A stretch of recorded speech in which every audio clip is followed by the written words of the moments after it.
Là-bas dans le monde, j'étais lié par le péché.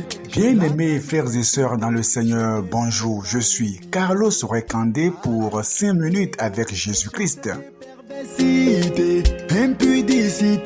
Le thème que nous abordons aujourd'hui est pourquoi les épreuves dans la vie du chrétien. Pourquoi les épreuves dans la vie du chrétien? Voici une histoire que j'ai entendue. Le rituel de passage à l'âge adulte des aigles est cruel. Pour que les aiglons apprennent à voler, la mère aigle les pousse au-dessus de la falaise lorsque leurs plumes ont atteint leur taille maximale. Alors qu'ils tombent, les aiglons battent des ailes de toute leur force pour survivre. C'est en luttant péniblement qu'ils apprennent à voler.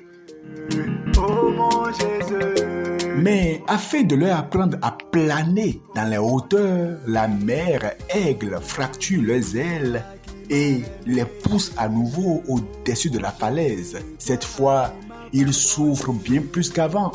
Bien qu'ils soient en extrême souffrance, ils doivent continuer à battre des ailes même si elles sont cassées. Parce que c'est seulement de cette manière qu'ils pourront planer dans les hauteurs. Sinon, ils ne pourront jamais voler dans le ciel bleu. Pourquoi les aiglons doivent-ils vivre des épreuves aussi dures pour passer à l'âge adulte? Parce que ce n'est qu'à travers un entraînement aussi cruel qu'ils peuvent voler en hauteur. Tout comme les aiglons, nous rencontrons en tant que chrétiens de nombreuses difficultés dans notre vie. Et ces difficultés sont ce que Dieu organise méticuleusement pour nous faire grandir. Mais souvent, nous ne voyons pas l'intérêt de subir de telles difficultés ou nous ne savons pas que ces difficultés sont en réalité des tremplins pour notre succès. Nous avons donc profondément peur de vivre de dures épreuves et nous résistons à ces difficultés en espérant que nos vies soient paisibles, harmonieuses et éternellement faciles. Le lion de Juda, plus doux que le miel. Vous savez, en quête de loisirs, nous deviendrons dépravés et deviendrons des parasites. Sans épreuve, eh bien, plusieurs ne prieront plus, ne chercheront plus la face de Dieu, seront déconnectés de Dieu. Il y a un dicton populaire qui dit que la finesse d'une épée vient de son affûtage.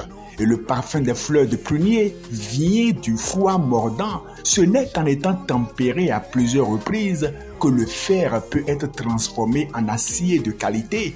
Et l'or, pour qu'il puisse briller, il lui faut passer par le feu.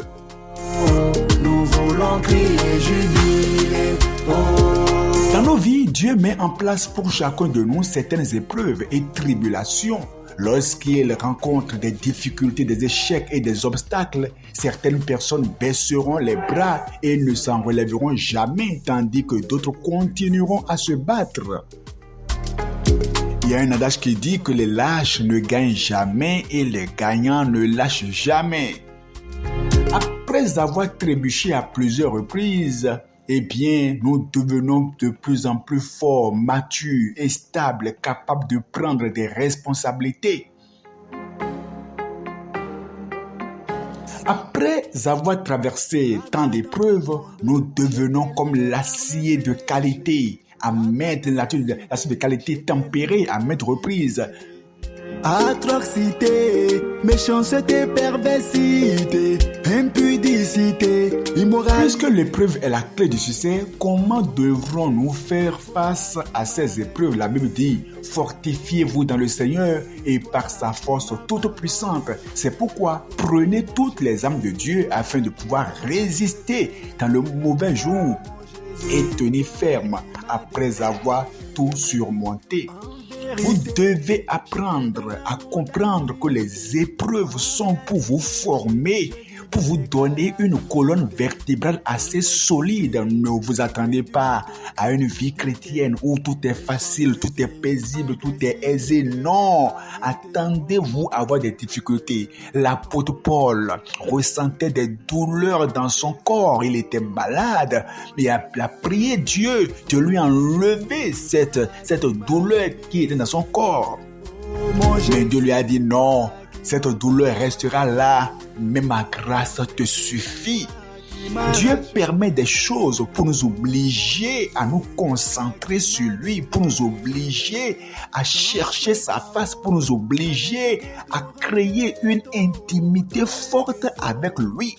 Dieu ne voudrait pas que son enfant soit distrait par les choses de ce monde. C'est pour cela que Dieu permet les épreuves pour qu'il demeure focalisé sur l'essentiel, le royaume des cieux. Qu'est-ce que tu es en train de vivre actuellement? Ne lâche jamais la prière. Comprends que tout le monde dans sa vie a forcément un défi et bien qu'il le pousse à crier à Dieu, même les païens ont leur tribulation. Reste concentré sur le Seigneur. Prie le Seigneur, médite sa parole. N'abandonne pas ton assemblée si elle prêche la vraie parole de Dieu, mais prie le Seigneur car ton temps de gloire viendra. Que le Seigneur te bénisse.